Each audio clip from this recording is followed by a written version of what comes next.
Good morning everyone. আজকে আমাদের আলোচনার টপিকস হচ্ছে ট্রান্সফর্মার। ট্রান্সফর্মার কি? ট্রান্সফর্মার হচ্ছে একটা ইলেকট্রিক্যাল স্ট্যাটিক মেশিন, যেটা আমার ইলেকট্রিক্যাল পাওয়ার সাপ্লাইয়ের ওপরে কাজ করে। ঠিক আছে, ইলেকট্রিক্যাল পাওয়ার সাপ্লাই আমাদের কি কি থাকে? ইলেকট্রিক্যাল পাওয়ার সাপ্লাই আমাদের ভোল্টেজ, কারেন্ট এবং মোস্ট অফ ইম্পর্টেন্ট ফ্রিকোয়েন্সি থাকে।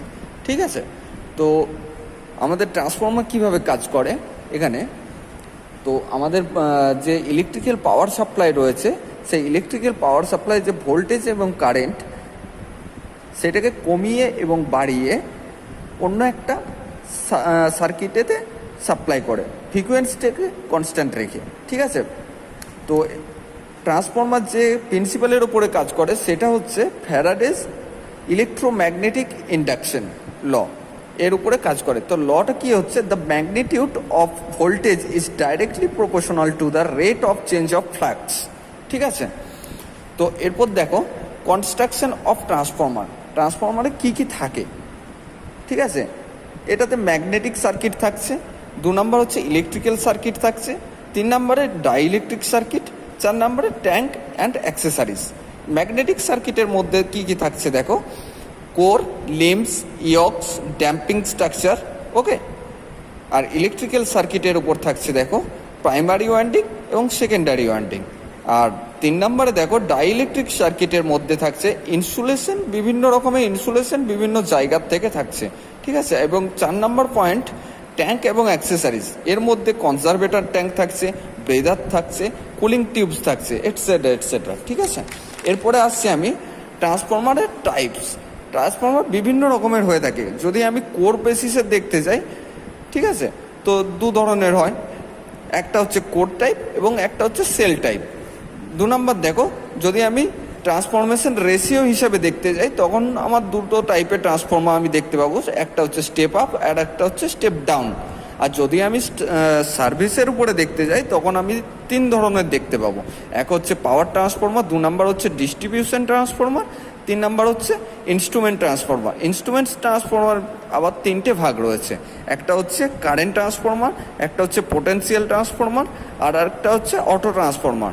কারেন্ট ট্রান্সফর্মারটাকে আমরা সিটি হিসেবে জানি, আর পোটেনশিয়াল ট্রান্সফর্মারটাকে আমরা পিটি হিসেবে জানি। ওকে, আর যদি আমি সাপ্লাইয়ের বেসিসে আমি দেখতে যাই, তখন আমি দেখতে পাবো দুটো টাইপের, সিঙ্গেল ফেজ ট্রান্সফর্মার এবং 3 ফেজ ট্রান্সফর্মার।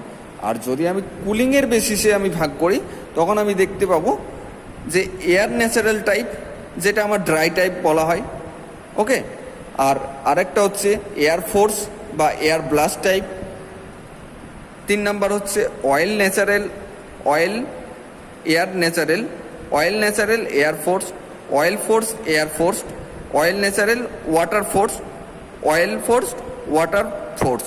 ওকে, এরপরে আসছি আমি সার্কিট ডায়াগ্রামটায়। এখানে আমি একটা স্টেপ ডাউন ট্রান্সফর্মার ছবি এঁকেছি। ঠিক আছে, এটা আমার একটা কোর। ওকে, এই সাইডে আমার প্রাইমারি ওয়াইন্ডিং আর এই সাইডে আমার সেকেন্ডারি ওয়াইন্ডিং। আমি এখান থেকে ইনপুট দিচ্ছি। ঠিক আছে, আর এই সাইডে আমি আউটপুট পাচ্ছি। প্রাইমারিতে যেহেতু এটা স্টেপ ডাউন ট্রান্সফর্মার, সেহেতু আমার প্রাইমারি ওয়াইন্ডিংয়ে পাক সংখ্যা, যেটা কোরের যে পাক সংখ্যা রয়েছে, সেই পাক সংখ্যাটা দেখো কম রয়েছে। আর আমার সেকেন্ডারি ওয়াইন্ডিংয়ে দেখো স্টেপ ডাউন হওয়ার ফলে পাক সংখ্যাটা বেশি রয়েছে। ওকে, আমার এটা কিভাবে কাজ করে দেখো, আমি যখন ইলেকট্রিক্যাল সাপ্লাই প্রাইমারি ওয়াইন্ডিংয়ে দিচ্ছি, তখন এই যে কোরটা রয়েছে, কোরটার মধ্যে একটা ইলেকট্রোম্যাগনেটিক ফ্লাক্স কাজ করে, যেটা আমি ফাই দ্বারা ডিনোট করেছি। ওকে, এখানে E1টা হচ্ছে প্রাইমারি ইনডিউস ইএমএফ, I1টা হচ্ছে তোমার প্রাইমারি কারেন্ট, N1টা হচ্ছে নাম্বার অফ টার্ন প্রাইমারির, আর V1টা হচ্ছে applied alternating voltage. Same to same E2টা হচ্ছে সেকেন্ডারি ইনডিউস ইএমএফ, I2টা হচ্ছে তোমার সেকেন্ডারি কারেন্ট, N2টা হচ্ছে সেকেন্ডারি নাম্বার অফ টার্ন, আর V2টা হচ্ছে সাপ্লাই ভোল্টেজ। ওকে, বা লোড ভোল্টেজ। আর আমি যে ফাইটা ডিনোট করেছিলাম, সেটা হচ্ছে common flux in the core.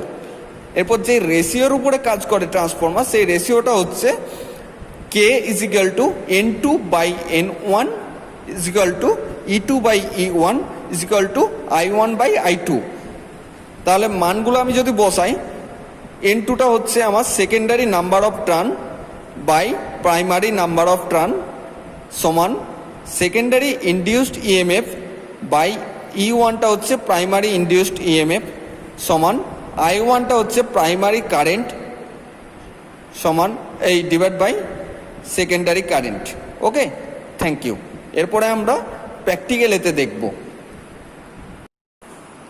Hello everyone, এখানে দেখো আমার কাছে একটা ট্রান্সফর্মার রয়েছে, যেটার এই সাইড আমার ইনপুট এবং এই সাইড আমার আউটপুট। ঠিক আছে, আমার 3 ফেজ এই ট্রান্সফর্মারটা হচ্ছে আমার 3 ফেজ সিস্টেমে কাজ করবে। ঠিক আছে, 3 ফেজ ট্রান্সফর্মার এটা আমার এদিক থেকে আমি সাপ্লাই দিচ্ছি, আমি এই সাইড থেকে আমি ইনপুট দিলাম। ওকে, ইনপুট দেওয়ার পর আমি এই সাইডে আমি আউটপুট পাচ্ছি। ঠিক আছে, এটা হচ্ছে আমার কোরটা।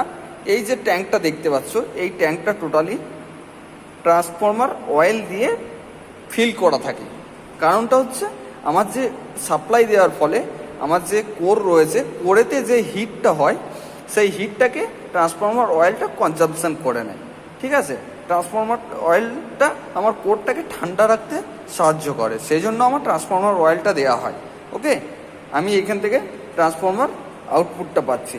এরপর আমি দেখে নেব যে আমার কাছে আর একটা ছোটো টাইপের যে ট্রান্সফর্মার রয়েছে, সেখানে আমি ওয়াইন্ডিংগুলো দেখাতে সুবিধা হবে তোমাদের, সেই জন্য আমি আরেকটা ট্রান্সফর্মারের কে আমি দেখাচ্ছি। দেখো এখানে এটাও একটা 3 ফেজ ট্রান্সফর্মার। আমি এইদিকে আমি ইনপুট দিচ্ছি, যেহেতু আমার ইনপুট 415 ভোল্ট এখানে, আর আউটপুট পাচ্ছি আমি কত 110 ভোল্ট। ওকে, সেকেন্ডারি ওয়াইন্ডিং। এখানে দেখো আমার 3 ফেজ ট্রান্সফর্মারের জন্য 3টে ফেজ রয়েছে, 3টে ফেজ রয়েছে। এদিক থেকে আমি ইনপুট দিচ্ছি। ওকে, ইনপুটের বলে আমি এই সাইড থেকে আউটপুট পাচ্ছি। এখানে যে কোরগুলো রয়েছে দেখো, কোরগুলো আমার I শেপ, E শেপ আর C শেপ দ্বারা গঠিত হয়। ঠিক আছে, এই সাইডে আমি ইনপুট পাচ্ছি আর এদিকে আমি আউটপুট পাচ্ছি। ওকে, এটা হচ্ছে আমার step down transformer. Thank you.